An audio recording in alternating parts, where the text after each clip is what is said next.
We're back. Yay! Yay! We're gonna do something from the soul today. It So we are already both smells. Italian. Yes, both half Italian. Yes, I consider myself full-blooded Italian. My mom's family's been here for a long time. So Italian. I mean, who doesn't, right? But yeah, both half Exactly. Italian, Yep. technically. As soon as I started cutting the basil and chopping the garlic and opening the tomatoes, something in my soul just lit up and got excited. Right. It It's a smells so beautiful good in thing. here. So we're gonna make baked ziti. My family up in New York, we're a baked ziti family. We're not a lasagna family. And I don't really have a recipe. So we're going to I'm gonna walk us through everything. We're gonna start with the sauce. A lot of times people want to cook the sauce for hours and hours on end to get rid of the acidity. Honestly, doesn't really do anything. If you want, like I use San Marzano tomatoes, they're a little less acidic. If you want to add some sweetness, my grandma never added sugar to her sauce, but you could add like a carrot, literally a whole carrot cut in half, throw it in. It'll sweeten it up a little bit, but take it out, obviously. But that's what we're gonna start with is the sauce. When we're gonna make some pasta, we got some cheese. We're gonna mix it all together and bake it. Easy. Olive oil. So make sure I'm putting my heat on, about medium high. Yeah, medium. Medium, huh? Yeah. Okay, medium. So the nice thing is when we are sauteing things, we're looking for a little like glimmer, a little sheen. You know it's ready to go when you can kind of see it moving around. It's almost like little waves in there. Oh, okay. And what I'm going to do is I'm going to add my onion, and it's about half an onion, and about half a head of garlic. Now you can do as much or as little garlic as you want. I love garlic. So guess what? I'm putting a Same. bunch in. So what I'm going to do is we're Oof. going to let this cook for just a moment. You want to start to get it softened. Okay. And then I'm going to end up adding some oregano in here in just a minute. But just kind of keep an eye on the heat. And especially Because with you're not garlic, you looking, want to watch yes, it, right? Because garlic yep, burns very easily. yes, it does. And I sliced mine. I like sliced garlic versus like putting it through a garlic press or mincing it. I don't know. I like the chunks of garlic in my sauce. So we're gonna let this soften for a minute. Danielle, I'm gonna ask you a question. Go for it. Sauce or gravy? Sauce. But Yeah. when my mother was growing up, they called it gravy. Nobody in my family ever called it gravy. We only ever called it sauce. I wonder if that's a regional thing, if Wonder. but we always called it pasta sauce. We never called it marinara, we never called Yeah. it gravy. It was just Yep. pasta The sauce sauce. or tomato sauce. Yep. Well, That's and tomato funny. sauce is actually one of the mother sauces. So the mother sauces include like mayonnaise, hollandaise, blah blah blah. Tomato sauce is one of them. And there's so Oh. many different variations of tomato sauce that you can do. I mean, you can use fresh tomatoes and kind of blister them on the stove top. You can do what Ooh. we're doing. There's no limits. You could add, you could make it like a puttanesca, add some anchovies, add some Kalamata olives. Yum. I've done it before too, where I add some rosemary and I almost make it like a fall, like it has that kind of, Ooh. yeah, just for something different because who cares? And that's why I don't really have a recipe for my sauce because it's like, yeah, what am I in the mood for today? I love that. And most Mm. of these sauces that were passed down traditionally were not written down. This is just what grandma Nah, did. And she did it to taste, I'm sure, for whatever her preferences were. So that's kind of what gets passed down through the generations. And that's just what we do. exactly. This is smelling so good so It's far. amazing. Just garlic and onions. It's just. Mm. So, Danielle, what are your favorite Italian dishes to eat or make? Ah, good question. I love a good classic pasta with sauce. I'm Oh, yeah. pretty simple. I love a good meatball. I love a good and I don't know if this is Italian, but this is what my family made, just like a good roast chicken with some potatoes and onions or Oh, yeah. peppers and onions and eggs. That is like really good, very Oh, lemon close to my chicken. I Oh my love gosh, lemon like chicken. We delicious. also we did a lot of chicken cutlets with my family in New York. Chicken We still love cutlets. chicken cutlets. We'll have to do that one time because I love a good chicken cutlet. Oh yeah. Well, and going back to the meatballs, we'll make my grandma's meatballs. Oh, So I mean, obviously everybody's grandmother's food is always the best, but I gotta say, I've had meatballs all over the country, a lot of places in New York, and I tell you what, my grandmother's the best. oh my God. I can't Just wait. saying. All right, so I'm gonna go ahead and add, oh gosh, however much oregano you want. I'm probably adding about, a little less than a teaspoon. Okay. But Crack I this like baby for open. it to kind of get in the oil, like to kind of seep in. And it looks like my onions and my garlic are getting there, which is good. I like to cook them a little low and slow. I don't like to brown them necessarily, but I want to get them a little, just kind of sweated through. Okay. And now how's it smelling with the oregano? Oh, amazing. Yep. And if you need to, I might actually add a little bit more oil. There we go. So I Yeah, I did love a good lower my heat a little yeah. bit because it was getting a Yep. little too sizzly in there. Yeah. Yeah, I've been kind of going back and forth. We don't want it to fry in the oil.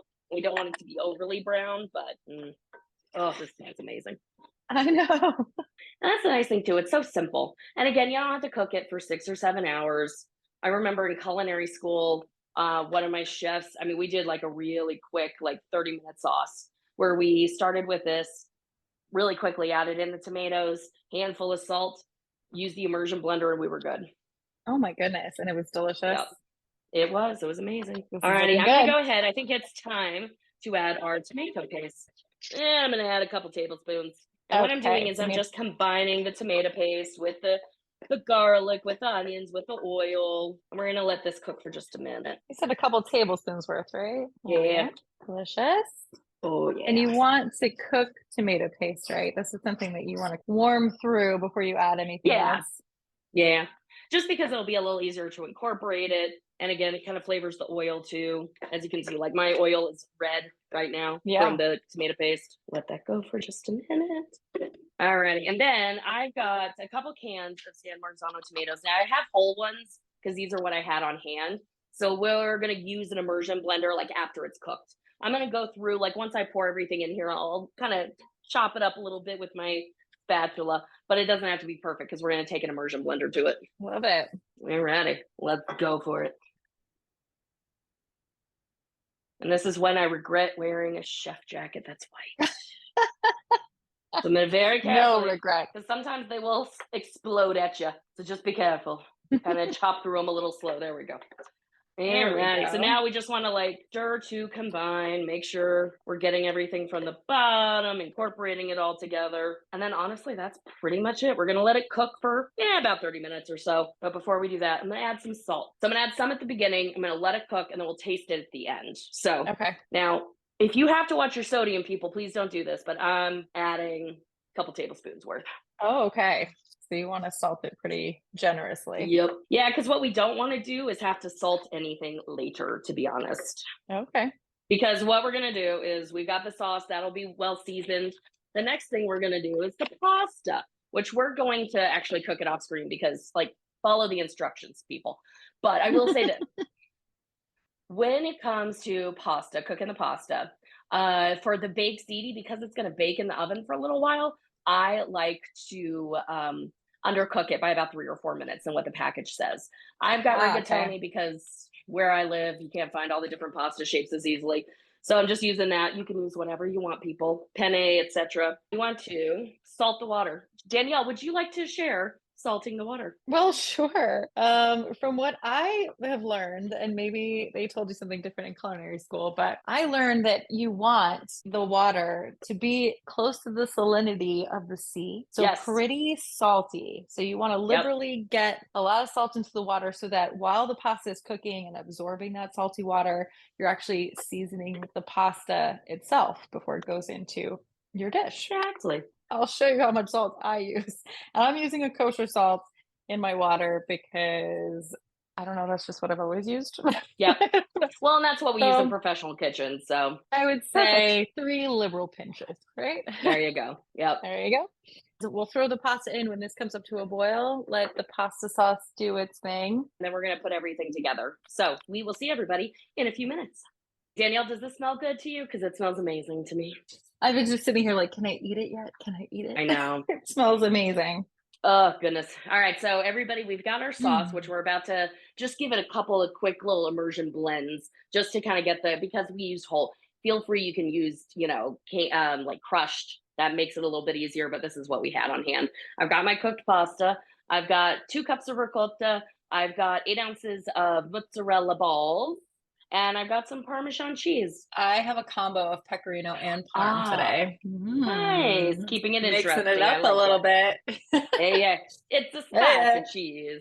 We All right, like so we're it. going to take our immersion blender. And again, it doesn't take that much. You want to make sure it's totally immersed. Immersed. There we go. That's the word. Because otherwise, it's going to kind of get in your face, which I actually just got a little bit on my nose. But hey, that's okay.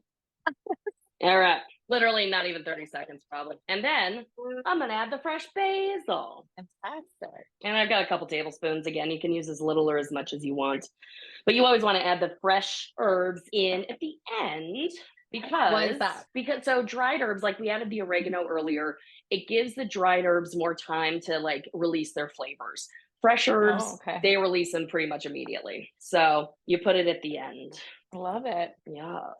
And I'm gonna just with my finger taste it. Tastes beautiful. Got enough salt in it for me.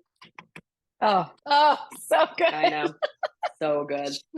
So I'm going to start, and this is another thing too. So with our pasta, and Danielle and I were talking about this before the video, we've just been kind of like stirring it a little bit. Like you don't want to put oil on it because then it's not going to sop up the sauce as well. So keep your pasta stirred after it comes out of the water.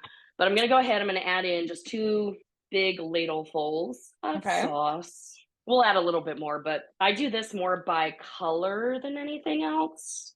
Okay. Once I add the cheese. But right now, I just want to make sure the pasta is coated in it so that it's not going to stick together. Okay, gotcha. And I'm going to taste one just to make sure. Make sure it's delicious. Now, the pasta is not completely cooked through, which is good, but that's where we want it to be. Oh my goodness. Then I'm going to add my ricotta. Let's see that for them.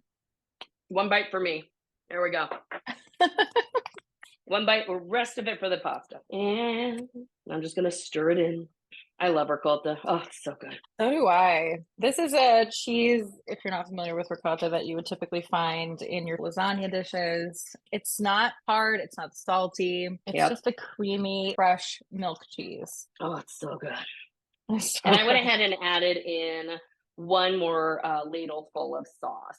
So what I'm kind of looking for color-wise, it's almost like a pink vodka sauce. Oh, okay. Maybe a shade lighter than that. Actually, I think I'm going to add 1 more. I was going to say, I'm going to give mine 2. Yeah, maybe even 2.5. There we go. As you can see, this is getting liquidy, which is good. That's how we want it because the pasta is going to finish cooking in the oven. Okay. And now I'm going to just add my little mozzarella balls. Break those up. The reason why I use the balls in this is because then I don't have to cut it.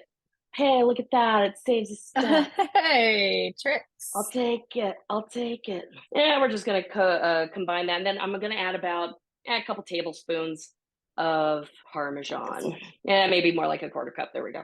Dump them in. There we go. go. The more parmesan, the better. And as you can see, we're not having to salt this any further. We have plenty of salt in the sauce and in the pasta itself.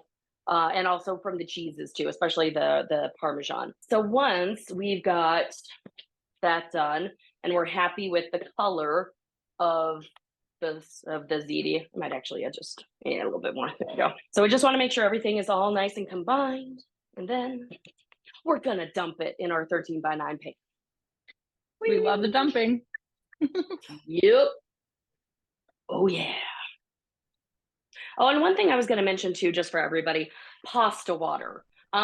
This I didn't really save any because it doesn't really need it, just because the sauce and the cheeses, and we've got plenty of moisture. But pasta water is a beautiful way to add body to any sauces. So always feel free to save that, because what happens is when you cook the pasta, the starch is released. And then we have some beautiful water that can add a little bit of body to whatever we're cooking. We have this. We're going to go ahead and cook this at 400 degrees for 15 minutes. And then we're going to take it out and put the shredded mozzarella on top.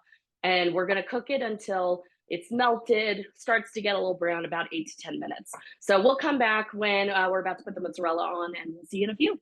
Okay, it's been 15 minutes. We just pulled the ziti out of the oven. It smells and looks so delicious. Oh yeah. One thing I'm actually going to do is I'm just going to kind of move it around a little bit, because as you can see, some of the top noodles got a little cooked. I actually kind of like those pieces personally, but I that's do too. I know. So we'll keep some around the edge, but that's one of the reasons why I don't put the mozzarella on in the beginning, because I like to kind of move it around. Yeah, I love the crispy bits and I do the edges of any like baked pasta, baked lasagna. I love those chips of pasta. Oh my gosh, this is looking and smelling divine. The best thing Oh, is yeah. after you've moved everything around, you get to lick the spatula. So hot. Mmm. Oh Mmm. yeah.